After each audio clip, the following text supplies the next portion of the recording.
जय हिंद साथियों, आप सभी का फ्यूचर फोकस क्लासेस में स्वागत है। अगर आप क्लास 10th में पढ़ाई कर रहे हैं और बोर्ड एग्जाम देने के लिए सोच रहे हैं तो यह वीडियो आप ही के लिए है। इस वीडियो को देखना आप ना भूलिएगा और इस वीडियो को शेयर कीजिएगा, खुलकर शेयर कीजिएगा, क्योंकि आपके साथ आपका दोस्त भी सफल हो, आपका दोस्त का भी नंबर आए। विद्यार्थी एक चीज़ का ध्यान दीजिएगा, पढ़ाई से ज़्यादा जरूरी होता है माइंड सेट का। अपना माइंड सेट आप पॉजिटिव वे में बनाइए। जो आप तैयारी करने जा रहे हैं उसमें पॉजिटिविटी का बहुत बड़ा अहम रोल है। तो आपसे रिक्वेस्ट है कि आप पढ़ाई को मजबूती दीजिए, पढ़ाई को समय दीजिए, आप पढ़िए, क्योंकि आपका बोर्ड एग्जाम करीब है।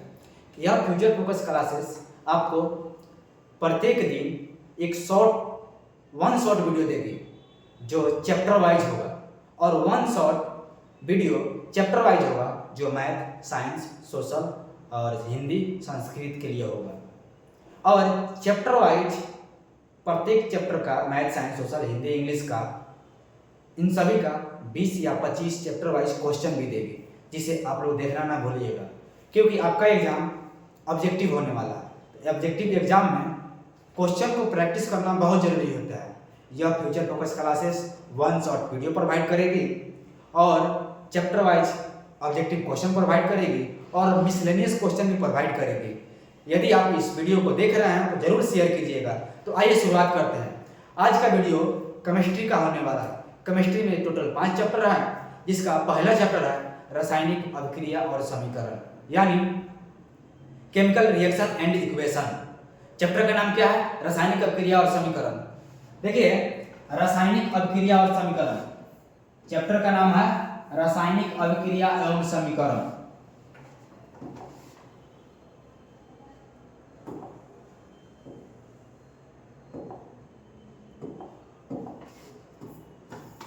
Chemical reaction and equation. सबसे पहले हम जानेंगे अभिक्रिया होता क्या।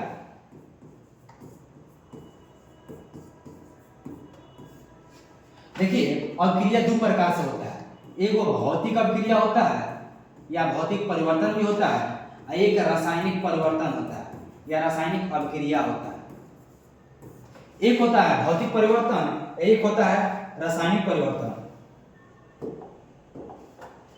भौतिक परिवर्तन का मतलब है जब 2 या 2 से अधिक पदार्थ आपस में मिलकर एक नया पदार्थ बनाए और उस नए पदार्थ को हम लोग पुराने चीज में कन्वर्ट कर ले, यानी जो परिवर्तनीय है उसे भौतिक परिवर्तन बोलेंगे। जैसे मान लीजिए जल से बर्फ का बनना, पानी से बर्फ का बनना कौन सा क्रिया होगा?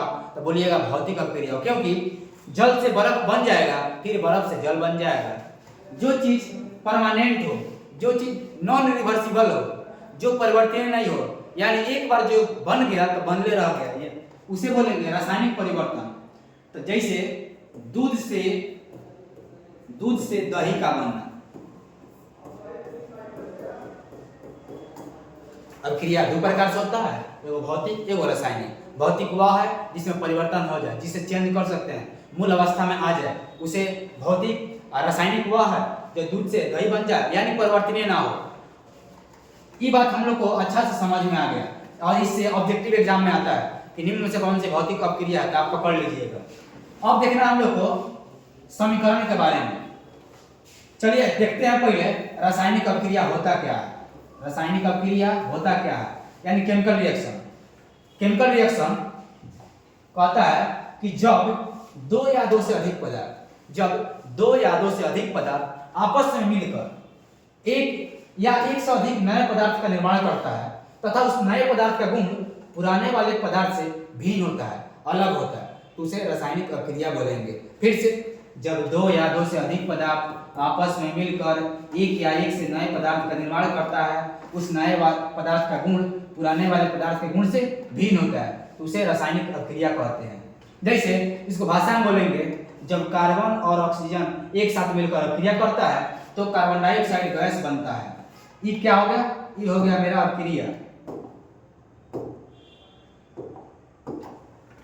देखिए यहाँ पर लिखा है कि जब कोई पदार्थ अकेले या किसी अन्य पदार्थ के साथ क्रिया करके एक या एक से अधिक भिन्न गुण वाले नए पदार्थों का निर्माण करता है तो उसे रासायनिक अभिक्रिया कहते हैं। एग्जाम्पल के तौर पर लिखा है कि जब मैग्नीशियम को ऑक्सीजन की उपस्थिति में जलाया जाता है तब हमें मैग्नीशियम ऑक्साइड का निर्माण होता है। जैसे जब हम मैग्नीशियम को ऑक्सीजन की उपस्थिति में जलाते हैं तब हमें मैग्नीशियम ऑक्साइड मिलता है। ई क्या होगा? ई मेरा अभिक्रिया हो गया और इसका ही रिएक्शन हो गया, यानी समीकरण हो गया।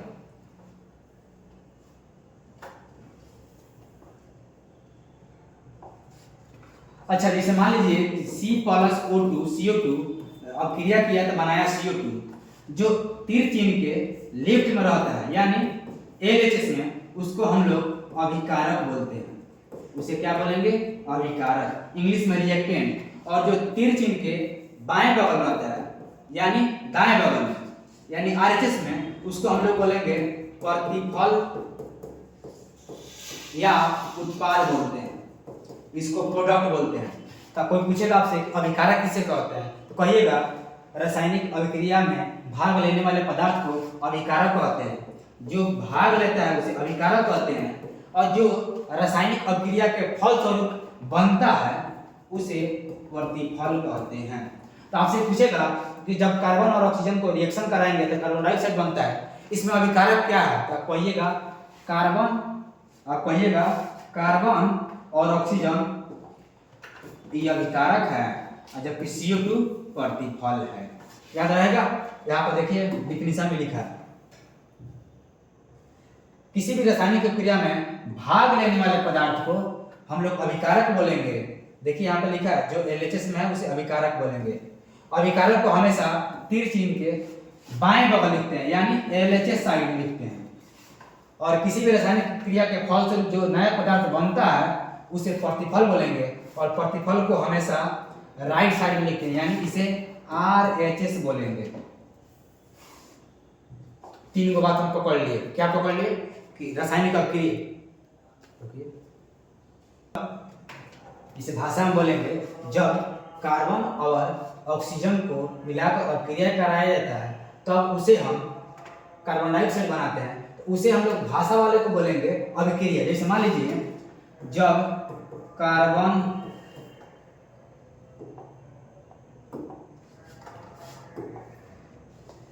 तथा ऑक्सीजन को मिलाकर अभिक्रिया कराते हैं तो बनता है कार्बन डाइऑक्साइड।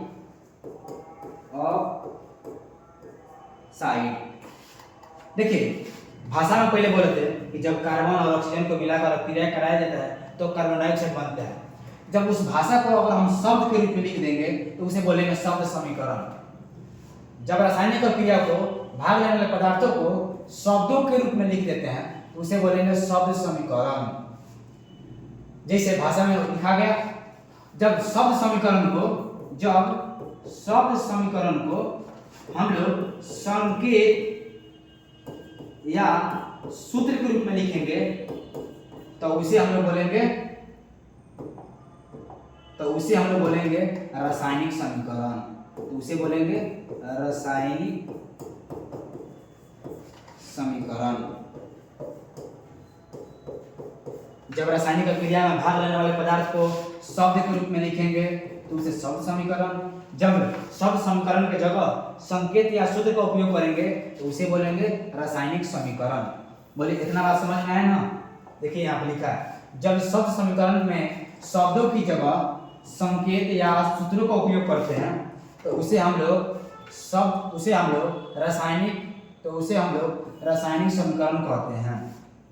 एक और परिभाषा है कि रासायनिक अभिक्रिया में भाग लेने वाले पदार्थों को उनके संकेतों एवं सूत्रों के रूप में संक्षिप्त निरूपण जो करते हैं उसे समीकरण कहते हैं।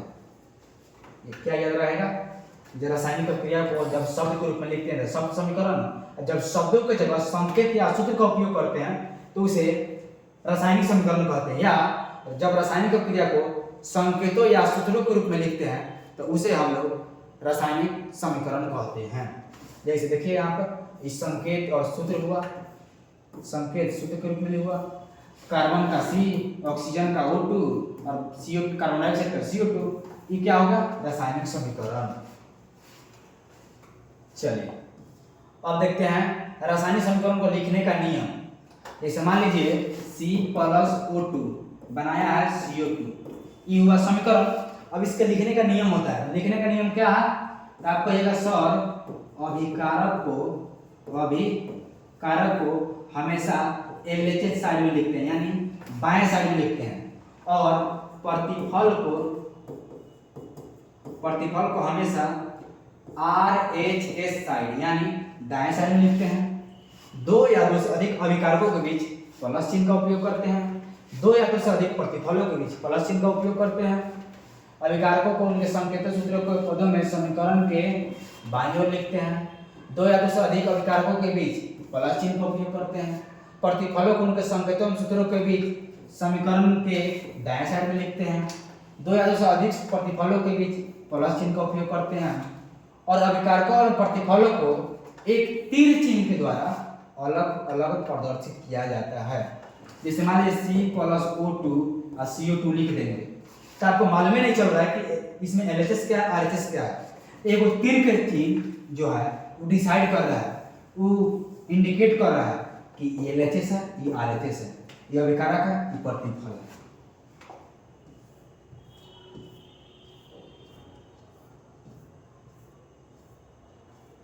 एक ऑब्जेक्टिव बड़ी इंपॉर्टेंट सवाल है, रासायनिक अभिक्रिया को कौन दर्शाता है?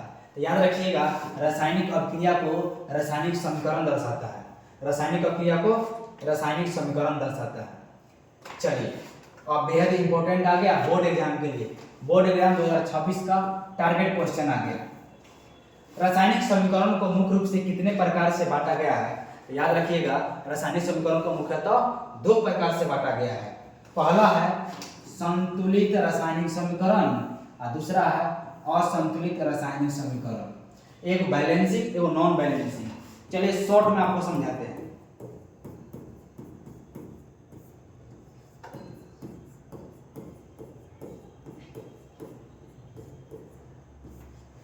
संतुलित रासायनिक समीकरण किसे कहते हैं? आप कहिएगा जिसमें अभिकारकों और प्रतिफलों की संख्या, अभिकारकों एवं प्रतिफलों की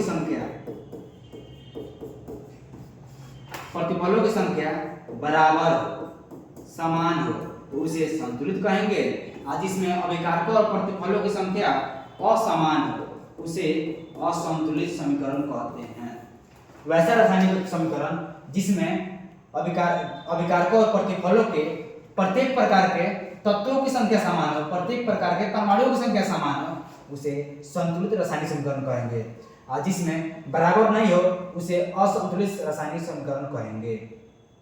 देखिए, वैसा रासायनिक समीकरण जिसमें प्रतिफल और अभिकारकों परमाणु की संख्या समान नहीं हो, असंतुलित। सिंपल बात है। यहाँ पर आपको एक एग्जाम्पल लेके दिखाते हैं कि जैसे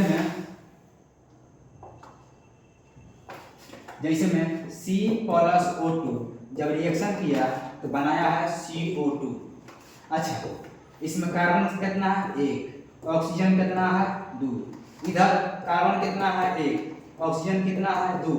तो दोनों साइड क्या देखें कि प्रत्येक प्रकार के तत्वों की संख्या समान है। तो इसका मतलब यह संतुलित रासायनिक समीकरण हुआ। अगर एक और देखते हैं रिएक्शन, H2+O2 रिएक्शन करके H2O बनाया। यहाँ H कितना है? 2 गो। O कितना है?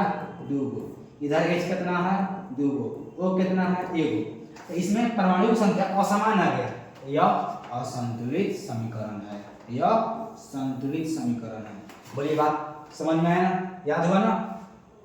चलिए एक और चीज देखते हैं कि संतुलित रासायनिक समीकरण का दूसरा नाम क्या है। एक बार ऑब्जेक्टिव में आया था, तो संतुलित रासायनिक समीकरण का दूसरा नाम कंकाली रासायनिक समीकरण है।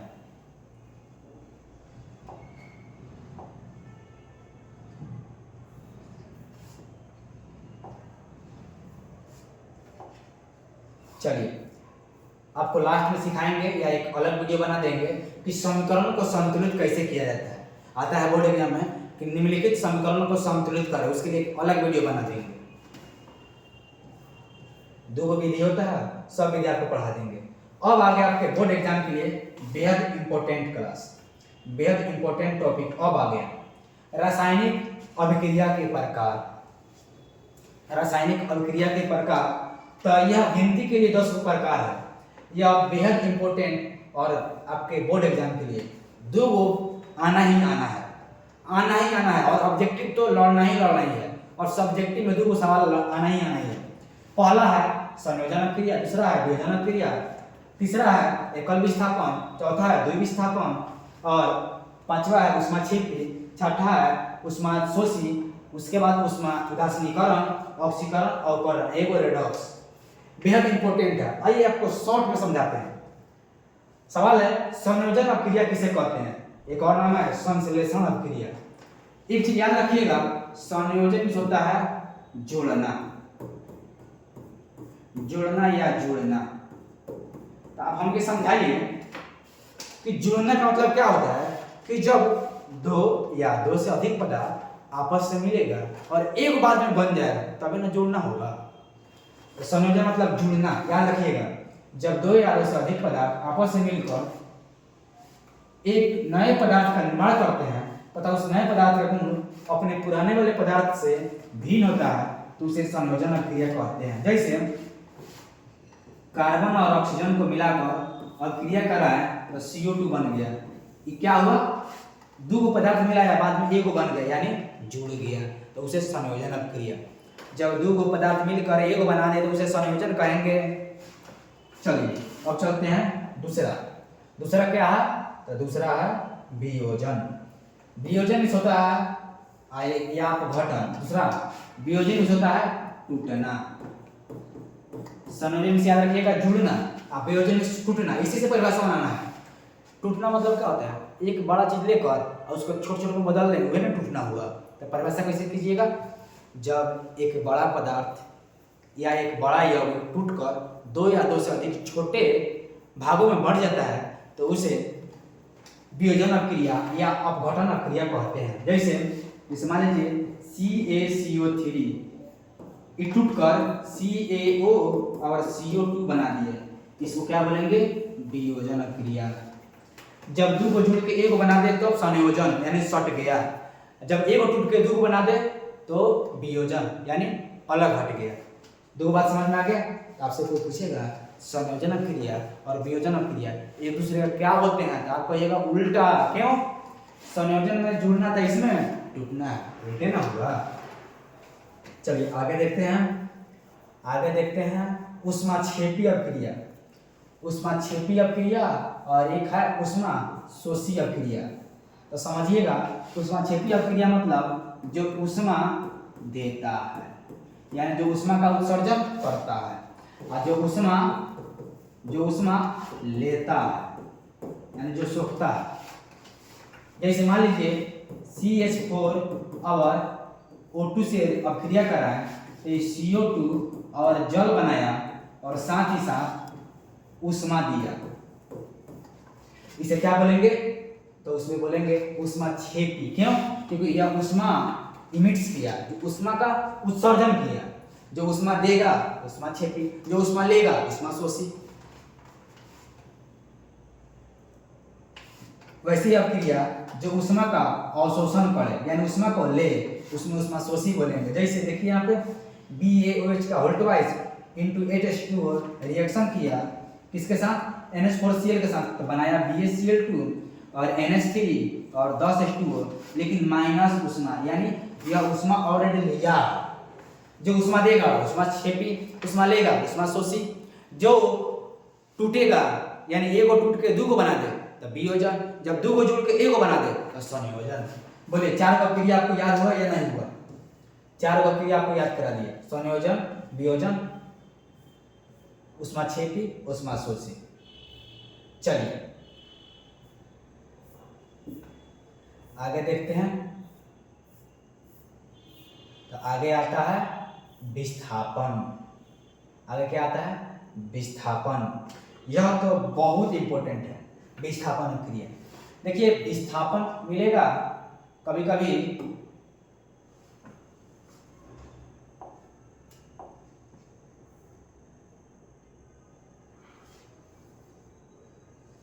मिलेगा विस्थापन अभिक्रिया या एकल विस्थापन, यानी सिंगल डिस्प्लेसमेंट।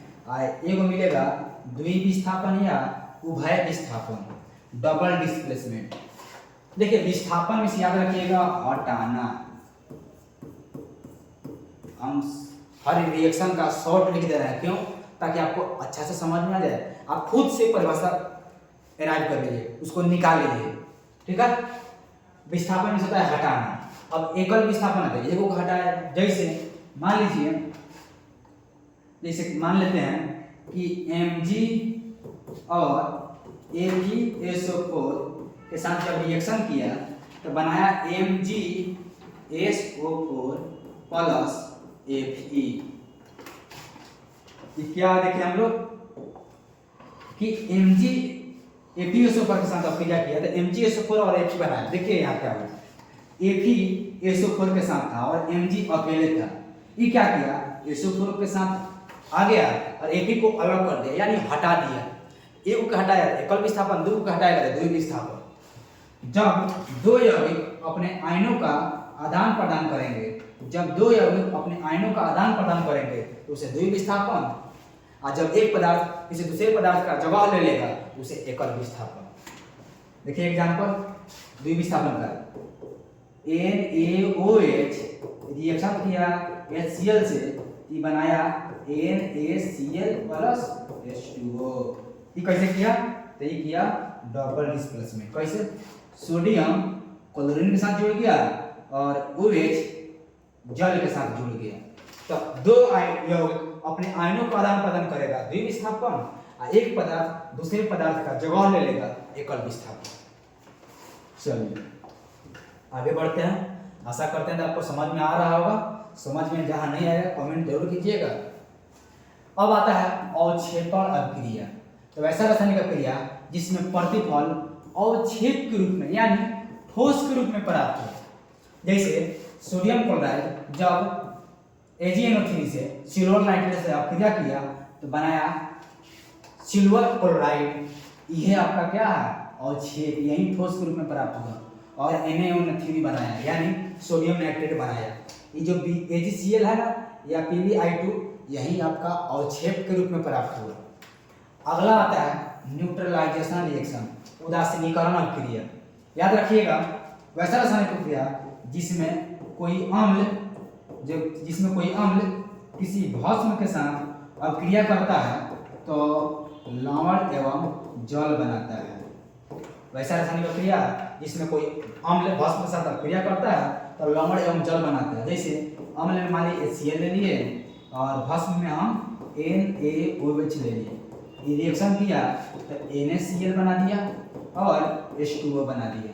NaCl लवण हो गया, H2O जल हो गया, और HCl अम्ल हो गया, NaOH भस्म हो गया।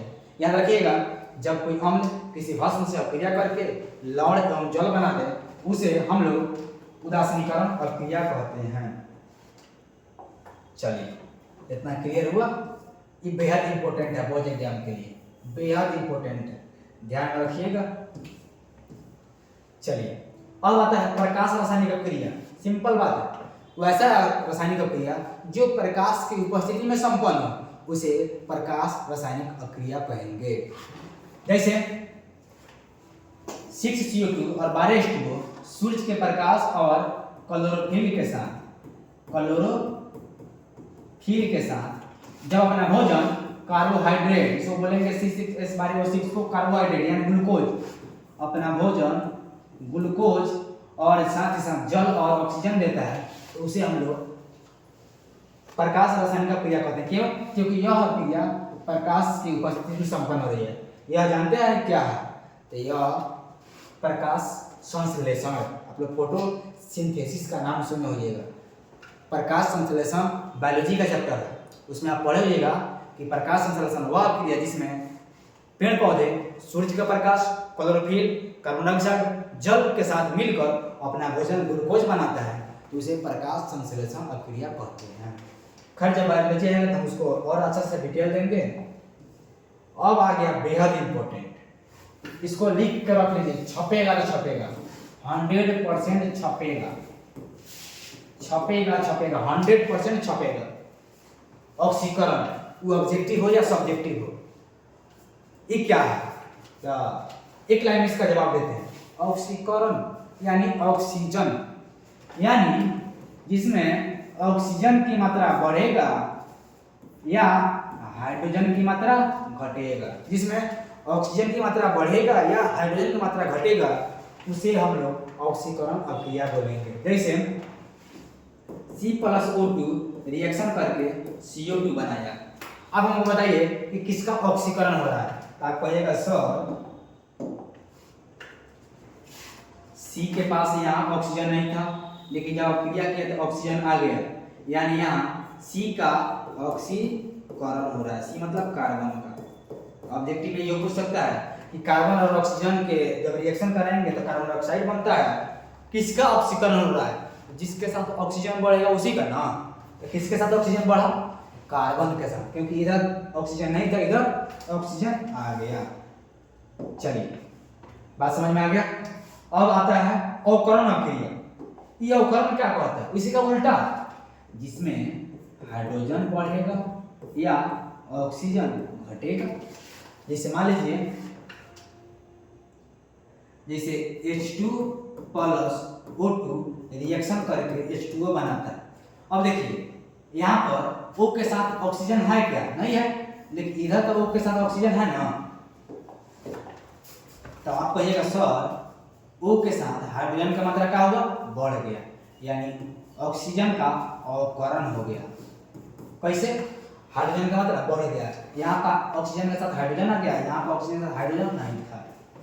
याद रहेगा ना? क्या देखें हम लोग?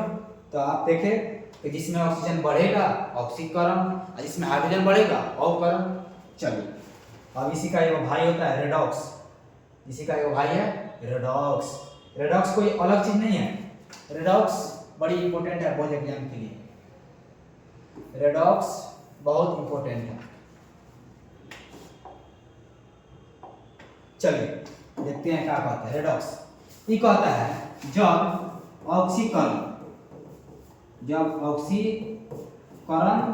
तथा अवकरण दोनों अभिक्रिया साथ साथ हो जाए उसे रेडॉक्स अभिक्रिया कहते हैं। जब ऑक्सीकरण तथा अवकरण अभिक्रिया दोनों साथ साथ हो जाए तो उसे रेडॉक्स अभिक्रिया कहते हैं। जैसे देखिए एग्जांपल, आप कहिएगा सर हाइड्रोजन और ऑक्सीजन को जब रिएक्शन कराए तो ये जल बना दिया। चलिए देखते हैं कैसे क्या होता है। हाइड्रोजन के साथ ऑक्सीजन नहीं था, लेकिन यहाँ हाइड्रोजन के साथ ऑक्सीजन आ गया। तो आप कहिएगा सर ऑक्सीजन बढ़ गया ना, तो ये क्या हो गया? ऑक्सीकरण। ये क्या हो गया? ऑक्सीकरण। यहाँ ऑक्सीजन के साथ हाइड्रोजन नहीं था, लेकिन ये ऑक्सीजन के साथ हाइड्रोजन आ गया, तो इसका मतलब हाइड्रोजन बढ़ गया, ये हो गया अवकरण।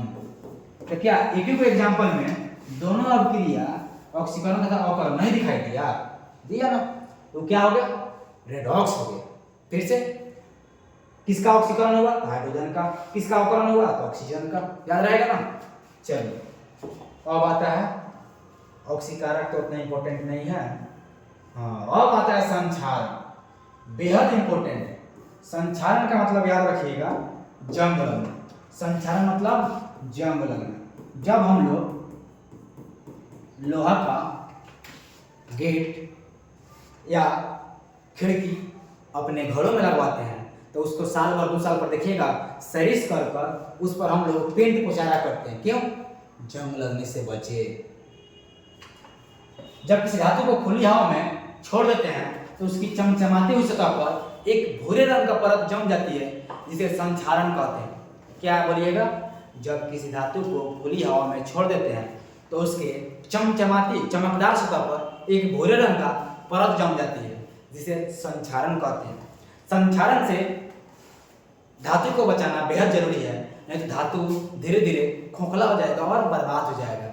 तो यह एग्जाम में आता है संक्षारण से बचने का उपाय। तो बोलिएगा संक्षारण से बचने का उपाय क्या है? ग्रीस लगाकर, पेंट कर जस्तीकरण कर गैल्वेनाइजेशन कर इन सभी माध्यम से या मिश्र धातु में बदलकर, इन सभी उपाय से हम लोग संक्षारण से बच सकते हैं।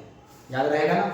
जब धातु को खुली हवा में छोड़ देते हैं तो उसके सतह पर एक भूरे रंग का परत जम जाती है, जिसे संक्षारण कहते हैं।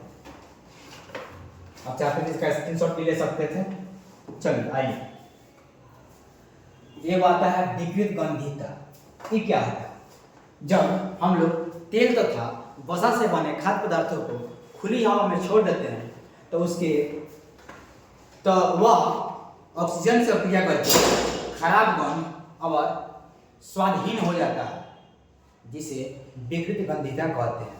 आप किसी भी चिप्स के पैकेट में देखिएगा, चिप्स कुरकुरा के पैकेट में माऊ चाऊ के पैकेट में देखिएगा कि मटेरियल इतना है, हवा से इतना बड़ा कर दिया है, उसमें क्या है? Nitrogen gas. क्यों? ऑक्सीकरण की अक्रिया ना हो, यानी ऑक्सीजन से अक्रिया करके खराब ना हो। कहता है जब तेल तथा वसा से बने खाद्य पदार्थों को ऑक्सीकरण की क्रिया के कारण अरुचिकर यानी खराब गंध और स्वादहीन जब हो जाता है तो उसे ही विकृत गंधीता कहते हैं। इसीलिए चिप्स वाली कंपनी उसके पैकेट में कौन सा गैस डालती है? Nitrogen gas. क्यों? विकृत गंधीता को रोकने के लिए, ताकि वह ऑक्सीजन से अक्रिया न करे और वह चिप्स अधिक दिनों तक चला जाए। तो ऑब्जेक्टिव में आता था, ये आया हुआ सवाल है, आने का चांस भी बना है कि चिप्स वाले पैकेट में कौन सा गैस भरी होती है? तो आप बोलिएगा नाइट्रोजन गैस। विकृत गंधीता क्या है? जब किसी तेल तथा वसा से बने खाद्य पदार्थों को ऑक्सीकरण से क्रिया करके जब खराब गंध और स्वादहीन हो जाता है तो उसे हम लोग विकृत गंधीता कहेंगे। चलिए, अब आता है दहन। दहन तो आपके लिए बड़ी इंपॉर्टेंट है, ऑब्जेक्टिव के लिए भी। दहन क्या है? ये बोलिएगा, दहन का मतलब होता है जलना। दहन का मतलब, देखिए पीडीएफ कहीं कहीं थोड़ा सा फ्रेश नहीं दिखाई दे रहा है, इसीलिए हम हर चीज को लिख कर समझा रहे हैं। आप समझने में फोकस कीजिएगा, बीच बीच में आप स्क्रीनशॉट लेकर भी अपना नोट्स तैयार कर सकते हैं। यह नोट्स बोर्ड एग्जाम 2026 के लिए बेहद इंपॉर्टेंट है। यह क्रैश कोर्स है जो फ्यूचर फोकस प्रोवाइड करा रही है, जो ऑल सब्जेक्ट देगी और बिल्कुल फ्री में देगी। तो यूट्यूब चैनल को जरूर ज्वाइन कीजिएगा, या आप प्ले स्टोर को डाउनलोड करके उसके माध्यम से पढ़ सकते हैं, या पटना से तो ऑफलाइन भी ज्वाइन कर सकते हैं। आइए विषय वस्तु पर। दहन क्या है? किसी भी वस्तु को जलने की क्रिया को दहन कहते हैं, या जब कोई पदार्थ जलकर ऊष्मा तथा प्रकाश देता है उसे दहन कहते हैं।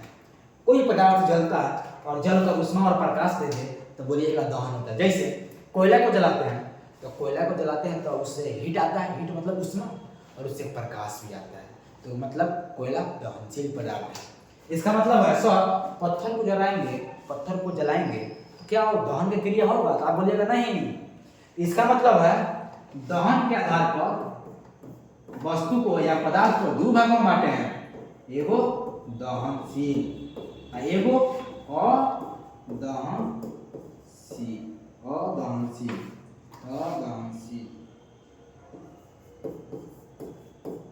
अदहनशील। चलिए, जो पदार्थ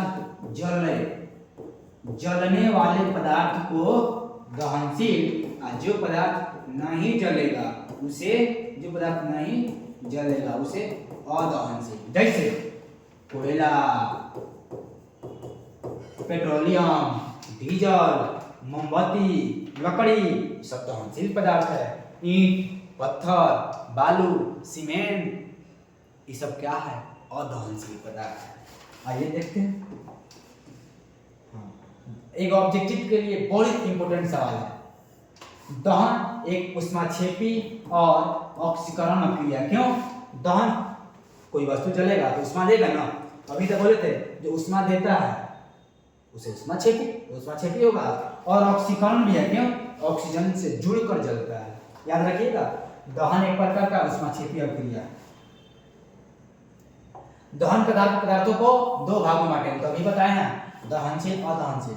जो पदार्थ जलता है उसे दहनशील, लकड़ी, कोयला, डीजल, कपूर है, नौशादा है, आयोडीन है, ये सब जलता है तो दहनशील। और जो मिट्टी, बालू, पत्थर, ईंट, कंक्रीट, ये सब नहीं जलता है तो अदहनशील। चलिए, अब याद रखेंगे, एक आता है ज्वलनता या प्रज्वलनता, इग्निशन टेम्परेचर। ये क्या है? सिंपल बात समझिए, ज्वलनता होता क्या है? जब ज्वलनता।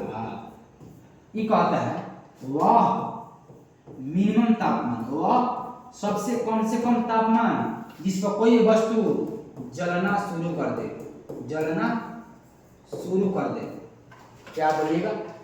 जब भी कोई पदार्थ जिस न्यूनतम तापमान पर जलना शुरू कर दे उसे ज्वलन ताप कहते हैं। जैसे मान लीजिए, आपको सिंपल भाषा में समझते हैं, ये पेन को जलाना है तो थोड़ा सा ज़्यादा टेम्परेचर देना होगा। अब एक डिब्बा में, गिलास में पेट्रोल को रख देंगे तो कम तापमान पर जल गया। इसका मतलब सभी पदार्थों, सभी दहनशील पदार्थों का ज्वलन ताप अलग अलग होता है। हाँ, क्यों? इसको जलाने के लिए थोड़ा ज़्यादा गर्मी चाहिए, ज़्यादा ऊर्जा चाहिए। पेट्रोल को जलाने के लिए बहुत कम। सिंपल एक और बात समझते हैं कि जैसे जल को अगर खौलाना होगा तो आपको पता होगा सर 100 डिग्री सेल्सियस चाहिए। का 90 देंगे तो खौलेगा नहीं, क्योंकि जल का खौलने का ज्वलन ताप क्या है? 100। क्या 110 देंगे तो नहीं खौलेगा? खौलेगा, तो खौल के गैस बन जाएगा, वेपर बन जाएगा। आप समझ में आया क्या? कि जो जिस न्यूनतम ताप पर कोई पदार्थ जलना प्रारंभ कर दे उसे ज्वलन ताप कहते हैं। याद रहेगा?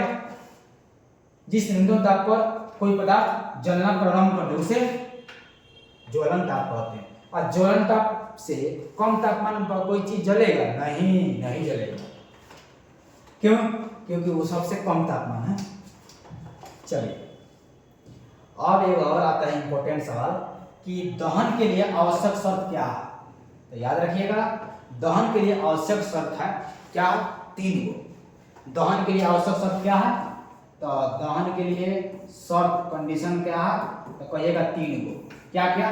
पहला बात बोलिएगा कि पहले हमको दहनशील पदार्थ चाहिए। क्या बोलिएगा? पहले हमको दहनशील पदार्थ चाहिए। क्या केवल पदार्थ मिल जाने से जल जाएगा? नहीं, आप कहिएगा सर ऑक्सीजन भी चाहिए। तीसरा बात क्या आएगा? तो कहिएगा सर ज्वलन ताप तो छोड़िए दिए रहे। क्यों? ज्वलन ताप जब तक नहीं देंगे, जलने का उसका हीटिंग पावर नहीं देंगे, तब तक जलवे नहीं किया। तो याद रखिएगा, दहन के लिए 3 गो आवश्यक शर्त है। पहला दहनशील पदार्थ जो जलने लायक हो, दूसरा ऑक्सीजन, तीसरा ज्वलन ताप। इन तीनों से मिलकर दहन की क्रिया का प्रोसेस होता है। चलिए आगे देखते हैं ज्वाला क्या है। ज्वाला मतलब फ्लेम। तो इस मान लीजिए मोमबत्ती है, मोमबत्ती यहाँ से यहाँ तक मोमबत्ती था, ठीक है। ये जो डिजाइन बना हुआ है ना, ये जो डिजाइन बना हुआ है, ये क्या है सर? ये तो गैस का क्षेत्र दिखाई दे रहा है। ये जो ऊपर वाला जो दिखाई दे रहा है ना, ये जलती हुई गैस का क्षेत्र है, गैस का क्षेत्र है। इसी क्षेत्र को हम लोग बोलेंगे ज्वाला। तो परिभाषा क्या बनाइएगा सर? जलती हुई गैसों के क्षेत्र को ज्वाला कहेंगे। जलती हुई गैसों के क्षेत्र को ज्वाला कहेंगे। और ज्वाला के 4 गो क्षेत्र होता है। क्या याद रखिएगा? ज्वाला का कितना क्षेत्र? 4 गो। कौन कौन? कहिएगा नीला क्षेत्र, काला क्षेत्र, दीप्त क्षेत्र, अदीप्त क्षेत्र। फिर से नीला, काला, दीप्त, अदीप्त। फिर से नीला, काला, दीप्त, अदीप्त। ज्वाला क्या है? तो जलती हुई गैसों के क्षेत्र को ज्वाला कहेंगे। और ज्वाला के 4 गो क्षेत्र, नीला, काला, दीप्त, अदीप्त। अब आइए देखते हैं क्या होता है।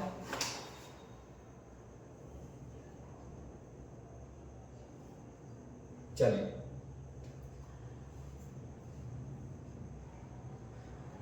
पहले आता है नीला क्षेत्र। तो उसको समझते हैं नीला क्षेत्र क्या होता है। नीला क्षेत्र तो उसको समझ लेते हैं। देखिए क्या होता है। नीला क्षेत्र नीली लौह के साथ जलता है, जो नीला रंग का होता है, क्योंकि इसमें कार्बन का अपूर्ण दहन होता है। कार्बन का अपूर्ण दहन होता है, यानी कार्बन पूर्ण रूप से नहीं जलता है, जिसके कारण CO2 गैस का निर्माण होता है। तो आपसे कोई पूछेगा कार्बन का अपूर्ण दहन किस क्षेत्र में? तो नीला क्षेत्र में। कार्बन डाइऑक्साइड किस क्षेत्र में बनता है? तो नीला क्षेत्र में। और इसका ताप देखेंगे, लिखा ज्वाला का सबसे निचले क्षेत्र को, निचले भाग को नीला क्षेत्र बोलेंगे। और इसमें कार्बन का अपूर्ण दहन होता है, जिसके कारण CO2 गैस बनता है और नीली लौ के साथ जलता है, जिसके कारण इसे नीला क्षेत्र कहते हैं। और इसका तापमान कम होता है। क्या याद रखिएगा?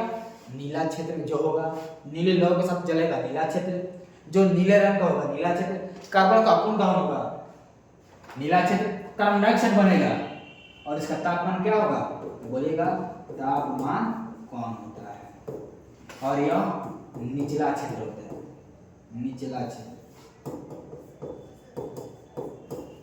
चलिए याद हुआ नीला क्षेत्र। हाँ एक बार फिर से याद करते हैं क्या, जो इसमें कार्बन का अपूर्ण दहन नीला क्षेत्र, CO2 बनेगा नीला क्षेत्र और तापमान कम होगा नीला क्षेत्र, सबसे निचले भाग को नीला क्षेत्र।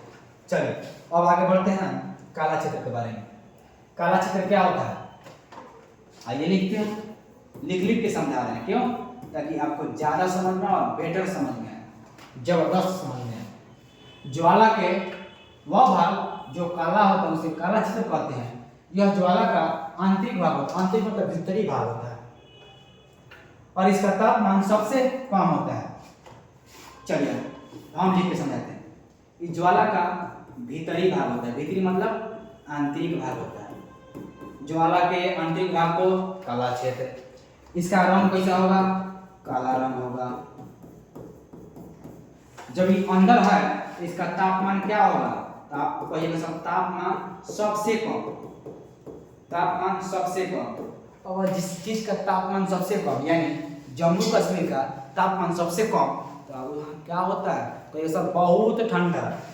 तो कौन सा क्षेत्र है जो सबसे ठंडा होता है, सबसे ठंडा होता है, आप कहिएगा काला क्षेत्र। फिर से याद करते हैं, काले रंग के क्षेत्र को काला क्षेत्र, सबसे ठंडे क्षेत्र को काला क्षेत्र, तापमान सबसे कम काला क्षेत्र और सबसे आंतरिक भाग को काला क्षेत्र। चलिए इसको साइड में लिखते चलिएगा आप लोग ताकि याद होते चले। चलिए यहीं पे देखते हैं दीप्त क्षेत्र। तो ज्वाला के जो मध्य भाग होता है यानी बीच वाला जो भाग होता है, ज्वाला का जो बीच वाला भाग होता है उसे दीप्त क्षेत्र कहेंगे। और इस क्षेत्र में श्वेत प्रकाश निकलता है।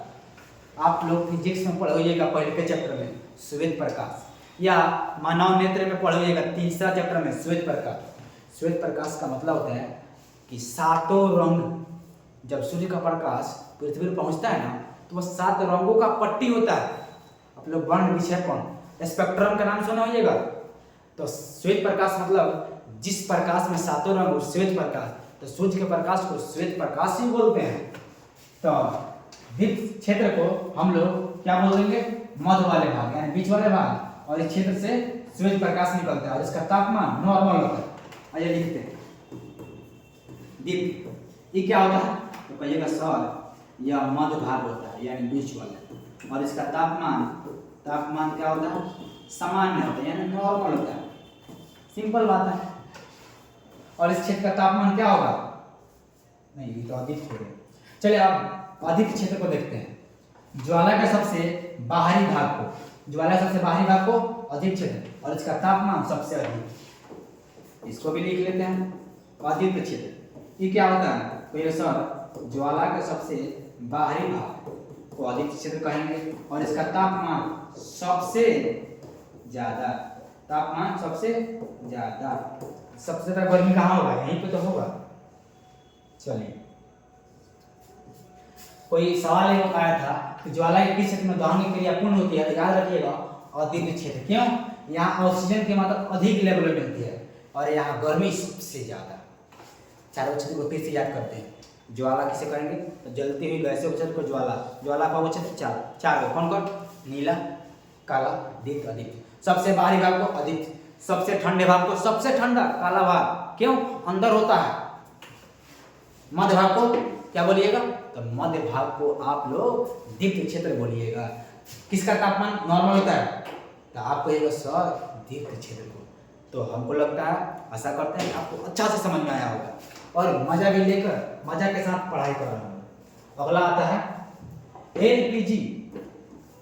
ये आता है एलपीजी।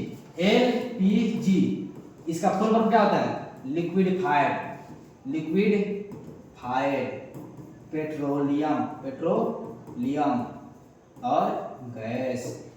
इसका हिंदी क्या होगा, द्रवीभूत पेट्रोलियम गैस। यहाँ पे लिखा है लिक्विडिफाइड पेट्रोलियम गैस, द्रवीभूत पेट्रोलियम गैस। अब आता है एलपीजी होता क्या है तो कहिएगा यह एक घरेलू उपयोग में आने वाली गैस होती है। यह एक घरेलू उपयोग में आने वाली गैस होती है जो एथेन, प्रोपेन, ब्यूटेन का मिश्रण होता है, परंतु एलपीजी का मुख्य अवयव ब्यूटेन होता है, जिसका फार्मूला C4H10 होता है। जब हम लोग उच्च दाब पर इन तीनों गैस को यानी एथेन, प्रोपेन, ब्यूटेन को उच्च दाब पर द्रव अवस्था में बदल देते हैं, जिसके कारण इसे आसानी से एक सिलेंडर से दूसरे सिलेंडर में भरना आसान होता है। आइए सिंपल वे में समझते हैं एलपीजी क्या है। कहिएगा, एलपीजी का full form liquefied petroleum gas होता है। एलपीजी एक घरेलू उपयोग में आने वाली गैस है जो एथेन, प्रोपेन, ब्यूटेन का मिश्रण होता है। इन तीनों गैसों को जब अधिक दाब पर संपीड़ित किया जाता है यानी कंप्रेस किया जाता है, तब उसे हम लोग द्रव अवस्था में बदलकर एक सिलेंडर से दूसरा सिलेंडर में आसानी से भर देते हैं। इसीलिए एलपीजी को लेकर जाना आसान होता है। ठीक है, कोई पूछेगा आपसे ऑब्जेक्टिव में, देखिए एलपीजी में क्या है, एलपीजी में एथेन है, प्रोपेन है, ब्यूटेन है। देखिए आपसे कोई पूछेगा एलपीजी का मुख्य अवयव क्या है, तो बोलिएगा ब्यूटेन। फार्मूला क्या है, C4H10, याद रखिए। चलिए एक चीज और है, आप लोग भोपाल आइसोसाइनाइड संयंत्र का नाम सुने होंगे। एक बार की बात था, भोपाल में एक गैस कंपनी था, उसमें गैस का लीकेज होने के कारण ब्लास्ट हो गया था और उसमें काफी लोगों की क्षति पहुंची थी और फैक्ट्री बर्बाद हो गया था। तो उस समय सोचा जाए कि ऐसा अगर गैस लीकेज कर रहा है तो हमें मालूम कैसे चले। तो आज जो गैस रिसाव होता है, लीकेज होता है, तो उसमें एक खराब गंध वाला, तीव्र गंध वाला इथाइल मरकप्टेन, फार्मूला C2H5SH का मात्रा डाल दिया गया। जब भी गैस लीकेज होता है तो इथाइल मरकप्टेन का स्राव होता है, जिससे हमको मालूम चल जाता है, दूर से ही मालूम चलता है कि गैस लीकेज कर रहा है। समझ में आया? इथाइल मरकप्टेन एक ऐसा पदार्थ है या गैस है जिसका उपयोग हम लोग एलपीजी में करते हैं। क्यों? ताकि एलपीजी का जब लीकेज हो तो मालूम चल जाए। चलिए, 1 ग्राम एलपीजी जलाने पर कितना ऊर्जा मिलता है, तो कहिएगा 55 कैलोरी। चलिए देखते हैं आगे, चैप्टर ये लास्ट है इसीलिए पढ़ा रहे हैं।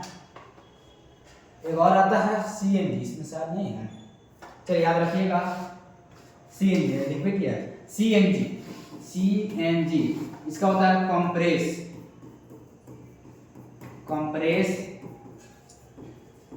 नेचुरल गैस यानी संपीड़ित प्राकृतिक गैस। कोई कहेगा एलपीजी क्या है, तो कहिएगा जब प्राकृतिक गैस को उच्च दाब पर कंप्रेस किया जाता है तो उसे हम लोग सीएनजी कहते हैं। और सीएनजी का उपयोग हम लोग वाहनों में उपयोग करते हैं ईंधन के रूप में। और सीएनजी वाला आप टेम्पो भी देखे हैं, मोटरसाइकिल भी आ रहा है, कार भी चलता है और बस भी चलता है। तो एलपीजी और सीएनजी में समझ गए। और एक चीज और याद रखिएगा सीएनजी का, कि सीएनजी का मुख्य अवयव क्या है, मेथेन। एलपीजी का मुख्य अवयव क्या है, ब्यूटेन। ये दोनों बातों को घोल कर पी जाइए। सीएनजी का मुख्य अवयव मेथेन, एलपीजी का मुख्य अवयव ब्यूटेन। ये वो सवाल आता है, बड़ी इंपॉर्टेंट है, बहुत बार आया है कि संतुलित रासायनिक समीकरण किसे कहते हैं, तो समीकरण को संतुलित करना क्यों आवश्यक है। तो इसका संतुलित पीछे ही बताए थे कि वैसा रासायनिक समीकरण जिसमें अभिकारकों और प्रतिफलों की संख्या समान हो उसे संतुलित कहेंगे। द्रव्यमान संरक्षण नियम के अनुसार अभिकारकों और प्रतिफलों का द्रव्यमान बराबर होता है, इसीलिए समीकरण को संतुलित किया जाए। आइए इतने एग्जांपल समझते हैं। चलिए, इधर C का मात्रा 1, O का मात्रा 2, इधर C का मात्रा 1, O का मात्रा 2। अब इसका द्रव्यमान निकालते हैं। तो C का होता है 12, C का होता है 12,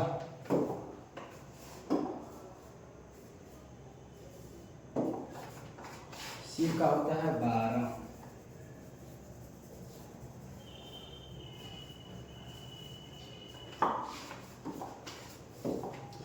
और ऑक्सीजन का होता है 16, लेकिन 2 ऑक्सीजन है तो 2 से 12 प्लस 16 दूना 32, कितना होगा, तो 32 12 44।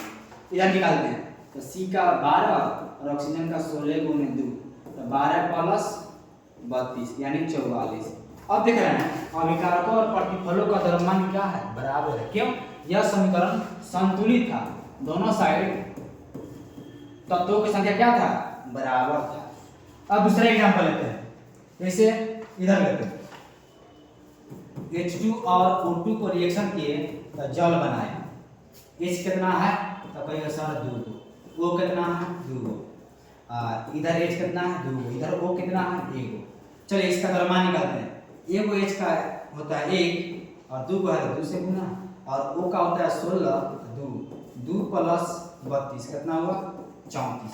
इधर 1 गुने 2 प्लस 16 कितना हुआ तो 18। अब क्या देखें कि द्रव्यमान बराबर नहीं है, क्यों, यह असंतुलित समीकरण है।